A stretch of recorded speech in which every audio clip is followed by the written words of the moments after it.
السلام علیکم ورحمۃ اللہ وبرکاتہ۔ اللہ سبحانہ و تعالی ہم سب کو ہمیشہ اپنی رحمتوں کے سائے میں رکھے۔ تمام دیکھنے اور سننے والے احباب آپ کی مشکلات آسان فرمائے اور آپ کو بے شمار خوشیاں عطا فرمائے، اپنا محتاج بنائے، غیر اللہ کی محتاجی سے بچائے، آمین۔ آج ہم انشاءاللہ العزیز مولانا صاحب سے جانیں گے قرآن کریم کے حقوق۔ مولانا ارشاد فرمائیں۔ نحمده ونصلي على رسوله الكريم اما بعد فاعوذ بالله من الشيطان الرجيم بسم الله الرحمن الرحيم وقال الرسول يا رب ان قوم اتخذوا هذا القرآن مهجورا صدق الله العظيم۔ حضرت قاری صاحب، ہم آپ کے بہت زیادہ مشکور ہیں اور آپ کے توسط سے یہ خیر کی باتیں جن حضرات تک پہنچ رہی ہیں، ہم ان کے بھی مشکور ہیں کہ اللہ تعالیٰ نے آپ کے توسط سے، اپنے فضل سے ہمیں اس خیر کے مہینے میں خیر کی باتیں کہنے سننے کی توفیق نصیب فرمائی۔ اب اللہ تعالیٰ ہمیں عمل کرنے کی بھی توفیق نصیب فرمائے۔ آمین۔ قرآن کریم کے حقوق بہت سارے ہیں، آج ہم ان میں سے صرف 3 حقوق کا مختصراً تذکرہ کریں گے۔ سب سے پہلا حق قرآن کریم کی تلاوت کا ہے۔ قرآن کریم کی تلاوت، کیونکہ نبی کریم صلی اللہ علیہ وسلم کی بعثت کے مقاصد میں سے ایک مقصد یہ بھی ہے کہ یتلو علیہم آیاتی، کہ نبی کریم صلی اللہ علیہ وسلم قرآن کریم کی تلاوت کا اہتمام فرمایا کرتے تھے۔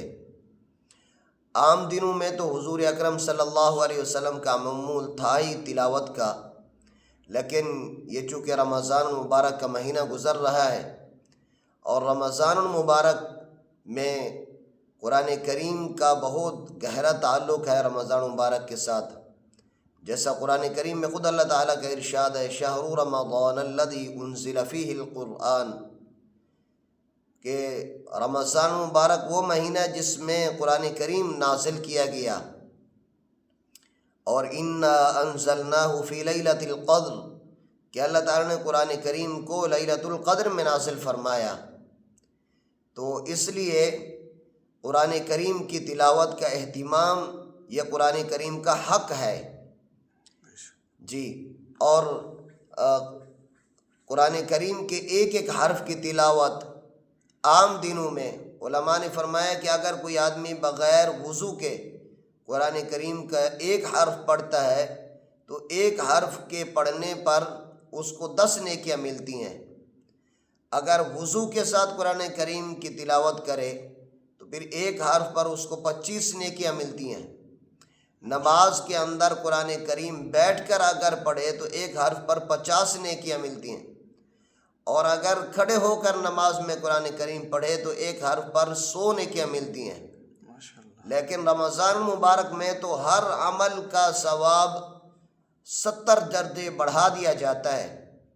اب ہم خود ہی اندازہ لگائیں کہ رمضان مبارک میں جب ایک نفلی کام کا ثواب فرض کے برابر ہو، پھر فرض کا ثواب 70 فرضوں کے برابر ہو، تو قرآن کریم کا چونکہ تلاوت اس کا حق ہے قرآن کریم کا ہم پر، مسلمانوں پر، تو اب اس حق کی ادائیگی ہم کتنی کر رہے ہیں۔ دوسری طرف جو آیت مبارکہ تلاوت کی ہے، اس میں ہے کہ قیامت کے دن جناب نبی کریم صلی اللہ علیہ وسلم اللہ تعالیٰ کے سامنے ایک قسم کا شکوہ کریں گے کہ وقال الرسول یا رب، رسول صلی اللہ علیہ وسلم فرمائیں گے اے میرے رب، ان قوم اتخذوا هذا القرآن مہجورا، میری قوم نے اس قرآن کو چھوڑ دیا تھا۔ جن مقاصد کے لیے قرآن کریم کو نازل کیا گیا، ان مقاصد میں سے ایک مقصد خود قرآن کریم کی تلاوت بھی ہے، اور دوسرا اس پر اور بھی اس کے مقاصد ہیں قرآن کریم کے، لیکن سب سے پہلا مقصد قرآن کریم کے الفاظ کی تلاوت، چونکہ قرآن کریم وَنُنَزِّلُ مِنَ الْقُرْآنِ مَا هُوَ شِفَاءٌ وَرَحْمَةٌ لِّلْمُؤْمِنِينَ، اللہ تعالیٰ فرما رہے ہیں ہم نے قرآن کریم کو ایک شفا کے طور پر نازل فرمایا اور مؤمنین کے لیے رحمت بن کر قرآن کریم آیا ہے، تو یہ اللہ تعالیٰ کی بہت بڑی نعمت ہمارے پاس ہے۔ قیامت کے دن ایک ایک عمل کی، ایک ایک نیکی کی قدر انسان کو قیامت کے دن معلوم ہوگی۔ کیوں؟ اس دن دنیا کا کوئی ساز و سامان، کوئی قیمتی اثاثہ انسان کے کام نہیں آئے گا، اس دن فقط انسان کے پاس نیکی ہوگی۔ اور اللہ تعالیٰ قرآن کریم میں فرماتے وَنَضَعُ الْمَوَازِينَ الْقِسْطَ لِيَوْمِ الْقِيَامَةِ، قیامت کے دن اللہ تعالیٰ عدل کا ترازو قائم فرمائیں گے۔ وَإِنْ كَانَ مِثْقَالَ حَبَّةٍ مِّنْ خَرْدَلٍ، فرمایا کہ وَنَضَعُ الْمَوَازِينَ الْقِسْطَ لِيَوْمِ الْقِيَامَةِ فَلَا تُظْلَمُ نَفْسٌ شَيْئًا، فرمایا کہ رئی کے دانے کے برابر بھی کسی پر ظلم نہیں کیا جائے گا۔ اگر ایک آدمی کے گناہ اور ایک آدمی کے اعمال، نیک اعمال دونوں برابر ہیں، اب اس کو ایک نیکی کی ضرورت ہے۔ اگر کسی کی ایک نیکی کم پڑ رہی ہے تو اس کو بھی ایک نیکی کی ضرورت ہوگی۔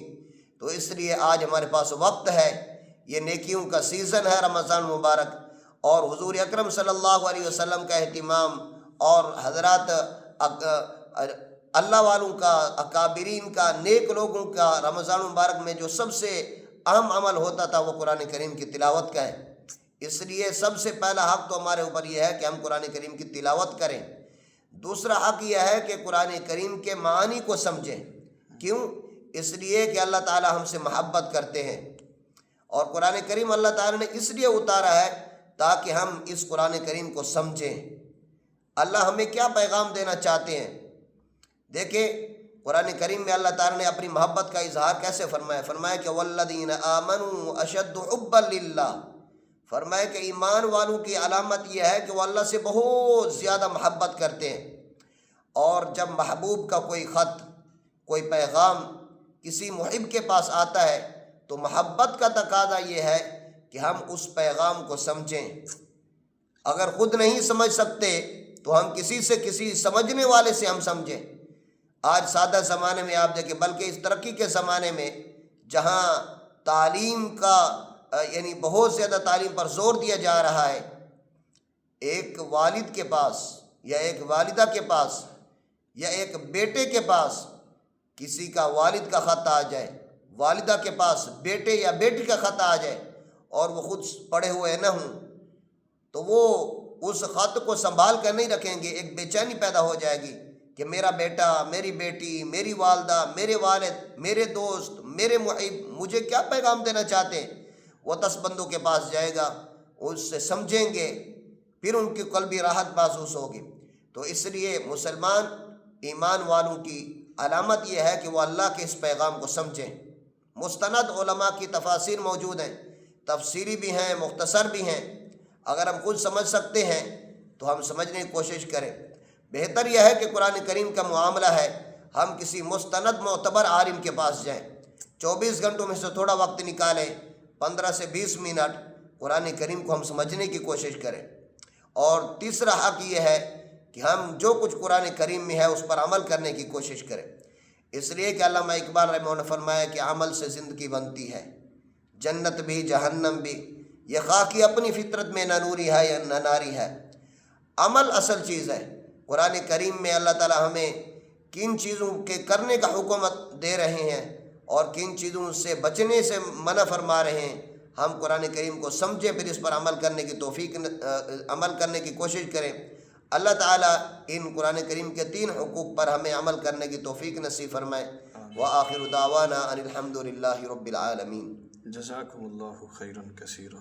اللہ تعالی ہم سب کو اس پر عمل کرنے کی توفیق عطا فرمائے، آمین۔